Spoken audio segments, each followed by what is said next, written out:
नाही, खरं तर मी मेट्रो जेव्हा आली ना आणि तिचं इथे काम चालू होईल त्यावेळेस पण बोललेलो की ह्या मेट्रो चालू करण्याच्या आधी कल्याण शिलपाटा रोडला पर्यायी रस्ते तुम्ही द्या. त्याशिवाय याच्यावर काम चालू करू नका.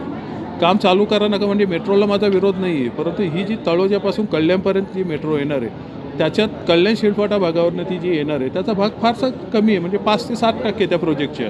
माझं असं म्हणणं आहे की ते तळोजापासून तुम्ही चालू करा. ती काय लगेच तर होणार नाही. ती इथे येईपर्यंत तुम्ही मधले रस्ते करा, ज्याला 4-5 वर्ष जातील ते काम इथपर्यंत यायला. आणि त्यानंतर हे चालू करा ना. हा अट्टाहास कशाला? ठीक आहे, तुम्ही कामं केली आहेत, तो निवडणुकीत दाखवायचा विषय असेल, दाखवून झालं. आता बंद करा. मी वारंवार सांगितलेलं पण आहे.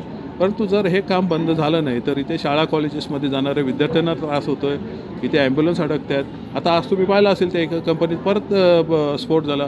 फायर ब्रिगेडच्या गाड्या जाताना त्रास होतो आहे.